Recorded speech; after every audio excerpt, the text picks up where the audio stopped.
मैं पहले भी बता चुका हूं कि गौरी ने मुझे नहीं बुलाया। रही बात जिम्मेदारी निभाने की, तो भले ही मैंने इसकी शादी कर दी हो, लेकिन आज भी ये मेरी बेटी है और जिंदगी भर मैं इसकी जिम्मेदारी निभाता रहूंगा। बस यही गलती करते हैं लड़की के माँ बाप। शादी के बाद लड़की के ससुराल के मामलों में दखलंदाजी करते हैं, जिसके कारण लड़की का मोह उसके मायके से नहीं छूटता है? और ना ही वो ससुराल को पूरी तरह से अपना पाती है। दोनों के बीच में झूलती रहती है और फिर उसका घर नहीं बसता।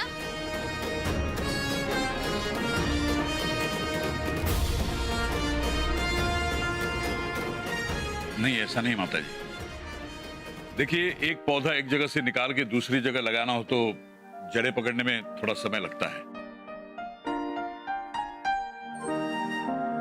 लड़की का ऐसा ही होता है।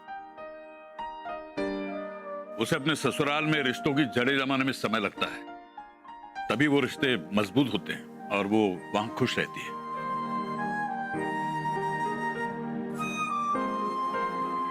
आपके कहने का मतलब ये है कि गौरी यहाँ खुश नहीं है? नहीं नहीं बाबूजी, मैं खुश हूँ, सच में मैं बहुत खुश हूँ। मुझे कोई कमी नहीं है। खोटो बोलना कुछ घाबरायचं काही कारण नाही आहे। शिवने तुला नोकरी सोडायला जबरदस्ती केली आहे। तुझं आणि शिवचं फोनवरचं भांडण ऐकलंय मी।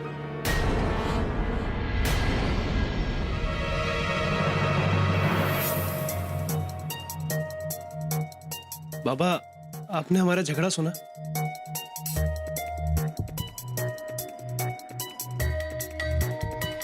हे भगवान, आपने इन लोगों की बातें सुनी? नहीं भाई साहब, आपको ऐसा नहीं करना चाहिए था। मतलब अपने दामाद और बेटी की बातें आपको नहीं सुननी चाहिए थी, और ना ही बिना बताए बेटी के ससुराल में आना चाहिए था। जय गंगे माता जी।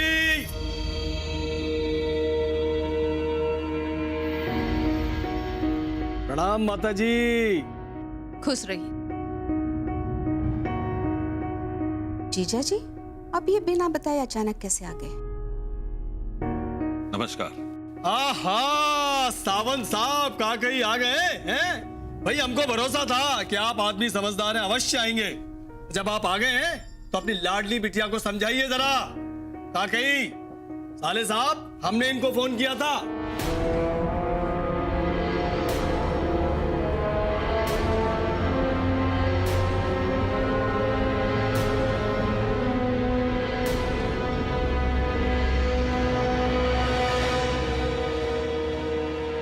इधर उधर क्या देख रहे हैं आप लोग?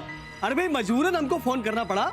भाई गौरी बहू ने हमारा तो सम्मान रखा नहीं और आप लोगों की बात सुनी नहीं, तो हमने सोचा अपने बाबा की बात मान लेगी, इसलिए हमने फोन कर दिया। वाकई अब तो आपको यकीन हो गया ना कि गौरी ने मुझे फोन करके नहीं बुलाया? ठीक है सावंत साहब, हम मानते हैं कि गौरी ने आपको फोन करके नहीं बुलाया, लेकिन माफ कीजिएगा, बुलाया तो आपको जीजा जी ने भी नहीं।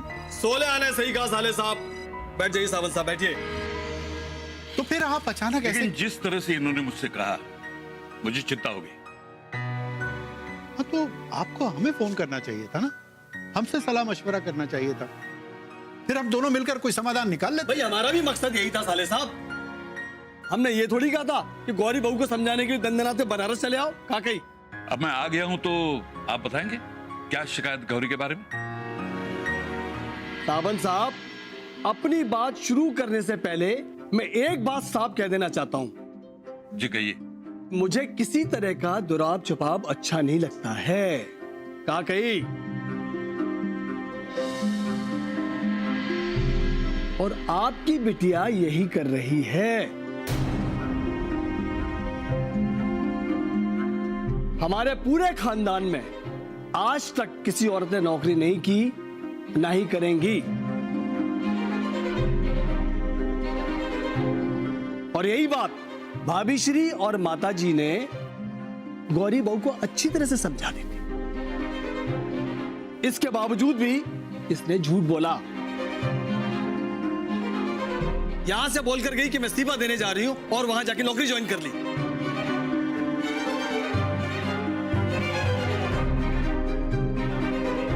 अब आप बताइए, ससुराल वालों को, बड़े बुजुर्गों को झूठ बोलना एक बहू को शोभा देता है? काकई, फूफा जी, जो हुआ वो गलत था, पर हम सब मिलके भी तो कोई रास्ता निकाल सकते थे ना। बाबू को बीच में लाने की क्या जरूरत थी? मुन्ना, तुम बड़ों के बीच में मत बोलो। तुम्हारे फूफा जी ने जो ठीक समझा वही किया। ये तो तुम्हारे ससुर जी को भी समझना चाहिए था कि बिना बड़ों से बात किए उन्हें इस तरह अपनी बेटी के ससुराल नहीं आना चाहिए था।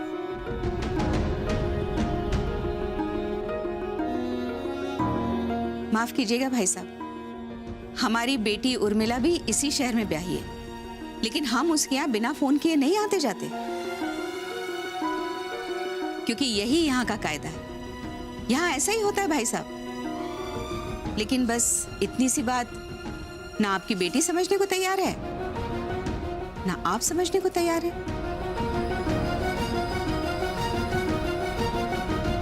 हम सब समझते हैं, यहाँ के तौर तरीकों का सम्मान करते हैं, लेकिन माफ कीजिएगा, इस वक्त हमें नहीं, आपको समझने की जरूरत है।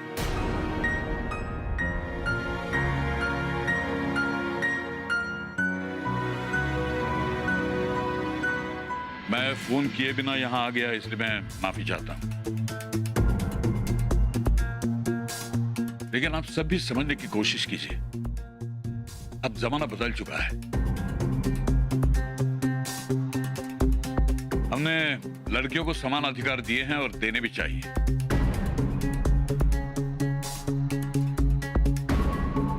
जब हम इन्हें पढ़ाते सिखाते तो अपने पैरों पे खड़ा रहना बहुत जरूरी है, क्योंकि इससे इनका आत्मविश्वास बढ़ता है।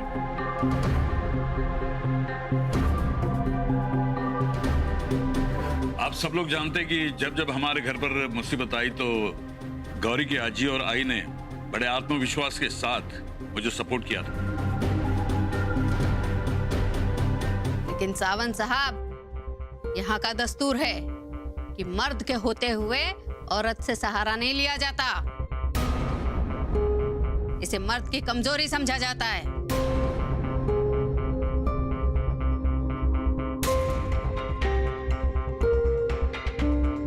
दादी जी, बापू का कहने का वो मतलब नहीं था। वो कहना चाहते थे कि वो सक्षम थे, पर तब भी आई और जी ने उन्हें सपोर्ट किया। जी हाँ, तो ठीक है ना, है? ये इनका नजरिया हो सकता है, लेकिन हमारी नजर में औरत का सहारा लेना और उसकी तुलना करना दोनों ही गलत हैं, है? अरे दोनों की अपनी अपनी जगह है, अपना अपना दायरा है, जिसमें रहने से ही घर चलता है।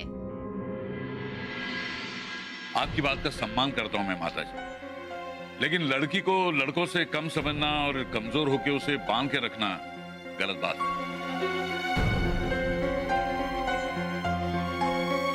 क्योंकि हर मामले में लड़कियां लड़कों से कम नहीं, आगे ही होती हैं।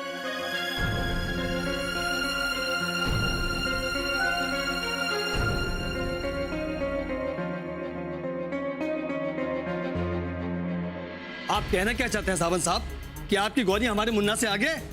माफ करना, आपकी बात मुझे बिल्कुल पसंद नहीं आई। और ये कहकर आप जताना क्या चाहते हैं? बहुत ही गलत शिक्षा दे रहे हैं आप अपनी बिटिया को। मेरी समझ में तो ये नहीं आ रहा कि आप अपनी बिटिया का घर बसाने आए या उजाड़ने।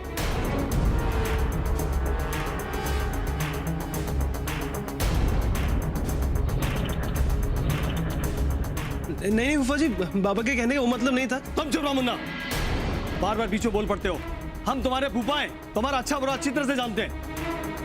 अरे ऐसे ही बाप होते हैं जो अपनी बेटी का घर नहीं बसने देते। क्या चाहते हो?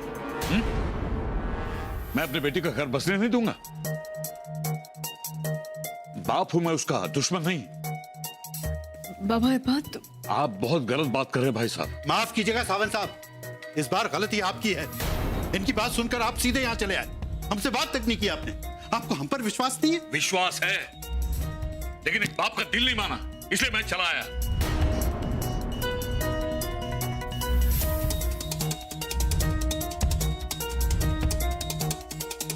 आप लोग मुझे समझने की कोशिश क्यों नहीं करते? मुझे गौरी की चिंता हो रही थी। इतनी चिंता करने की आवश्यकता नहीं है सावंत साहब। आपको कहा कही, हम गौरी के दुश्मन नहीं है जो बात बात पर उसको परेशान करेंगे। और ये बात आप मान भी जाइए। आपको हमारे ऊपर विश्वास नहीं है, वरना ऐसा बचाव करने के लिए आप यूं नहीं आ जाते यहाँ पर, हैं? जानते हैं, ऐसा करने से आपकी बेटी की हिम्मत बढ़ जाएगी और बात बात पर आपको बुलाएगी यहाँ। कहा कही, मेरी गौरी ऐसी नहीं है, मुझे पूरा विश्वास है इस पर। बाबा ऐका ना। देखा, इनको अपनी गौरी बिटिया पर विश्वास है, हम लोगों पर नहीं। सुन रही हो ना भाभी श्री? कमाल की बात है, भाई साहब का विश्वास उनके अपनों ने तोड़ा है, लेकिन ये फिर भी उन्हीं पे विश्वास करते हैं।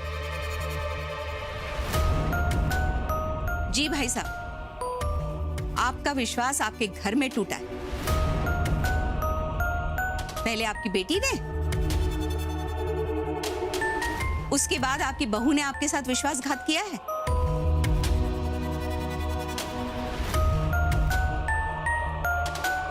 कहना क्या चाहती हैं आप? साफ साफ बताइए। देखिए, आपने अपनी बेटी पर विश्वास किया तो इसने ऐसे लड़के से शादी की जिसे वो ढंग से जानती भी नहीं। उसके बाद अपनी बहू पे विश्वास किया तो उसने तो आपका घर ही बेच दिया। और यहां तक आपकी बेटी के ससुराल नकली गहने भिजवाए।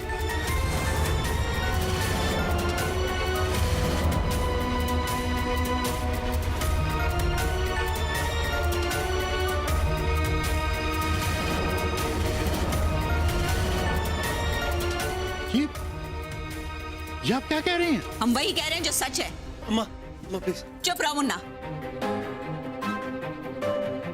मुन्ना की शादी में गौरी के यहाँ से उर्मिला और जिज्जी के लिए जो गहने आए थे ना, वो नकली थे।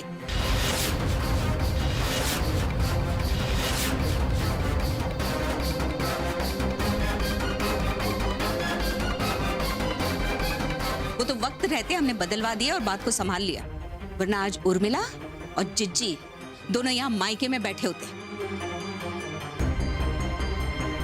नकली जेवर, इतना बड़ा विश्वासघात, और आपने हमें बताया तक नहीं।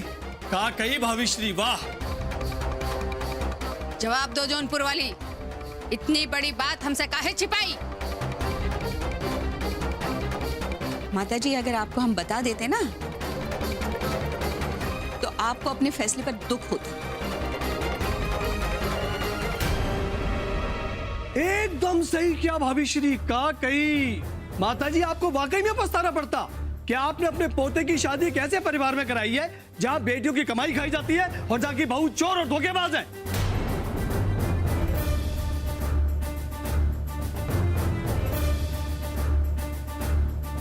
वाह वाह वाह, क्या परिवार है, वाह। का कही,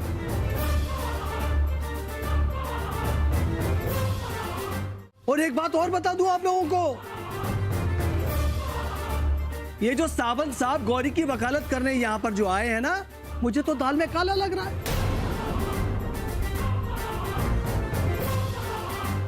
भाई आजकल सोने का अंडा देने वाली मुर्गी कौन छोड़ना चाहता है? कहा कहीं। जीजा जी, आप बिल्कुल बस सही कीजिए आप लोग। मामा की बेटी का बाप हूं मैं, लेकिन इसका मतलब यह नहीं कि आपकी गलत बातें भी सुनता रहूं मैं। आपके कहने का अनुसार औरतों की कमाई हमारे यहां खाई जाती है, लेकिन आपके यहां परंपरा के नाम पे बहू बेटियों को दबाया जाता है और दान दहेज के नाम पे परेशान किया जाता है।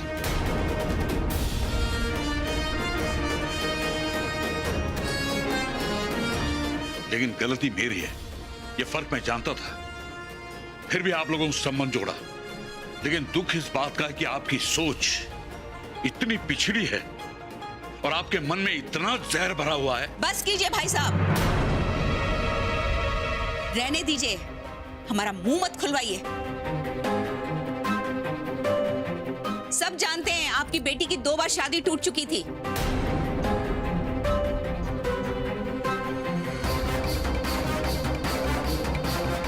का कही, ना आपसे अपनी बेटी संभाली गई, ना अपनी बहू। चले आए हमसे सवाल जवाब करने। बस।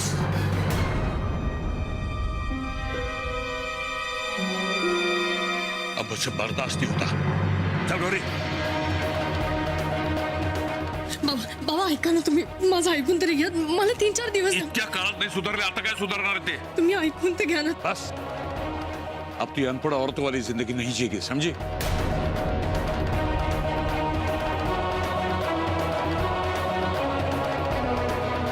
बाबा,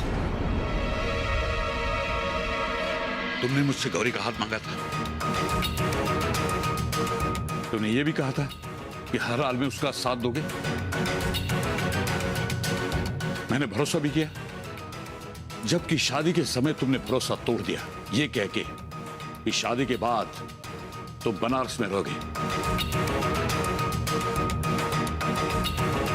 मैंने अपने सीने में पत्थर रख दिया, लेकिन अब मैं ये कर नहीं पाऊंगा।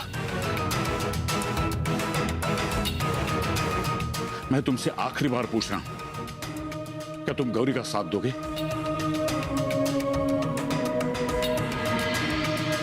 अपना और अपने परिवार की मानसिकता बदलोगे?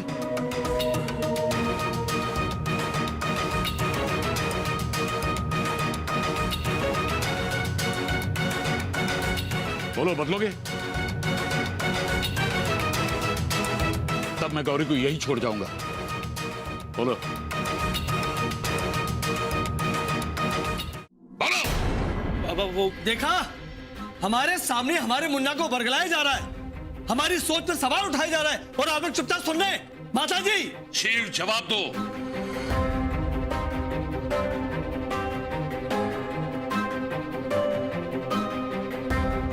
चल गौरी। बाबा सुनिए ना। बाबा प्लीज समझने की कोशिश कीजिए, गलत समझ रहे हैं आप। मैं बिल्कुल सही समझ रहा हूं। गौरी की हालत देखो, इसे यहां अपने हक की बात कहने तक की आजादी नहीं, जीने की आजादी तो दूर की बात रही।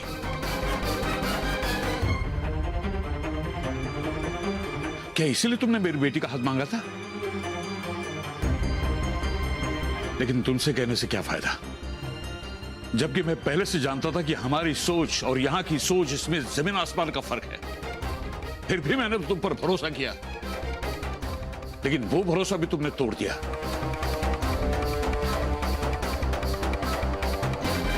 हाँ शिव, ये सच है। अब मुझे लगने लगा कि तुम मेरे भरोसे लायक थे ही नहीं। मैं तो यहां सिर्फ बात करने आया था, सबको अपना नजरिया समझाने आया था। लेकिन अब मुझे लगता है कि यहां बात करके कोई फायदा नहीं, क्योंकि सबने अपनी सोच को दायरे में बांध कर रखा है, और उस सोच में पूरी तरह से जहर भरा हुआ है।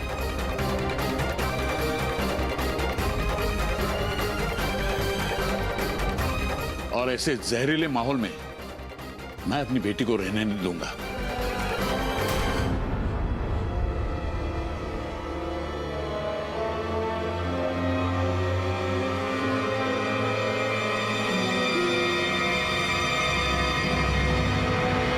चल गौरी, चल।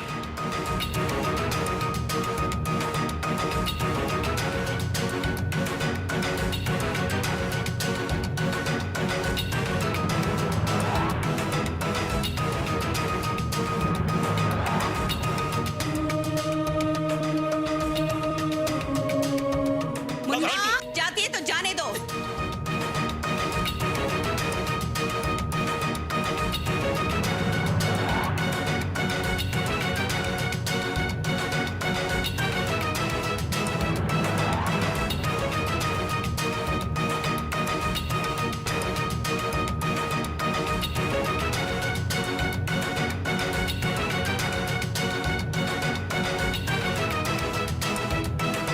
एक कदम भी बढ़ाए तो तुम्हें हमारी कसम है। पापा प्लीज। हमारी खानदान के मान का वास्ता है, जाने दो उसे। बाबा की गलती है, गौरी जी की तो कोई गलती नहीं है ना अम्मा। तो जाओ रोक लो उसे, लेकिन उसके बाद अपनी अम्मा का मरा मुंह देखना।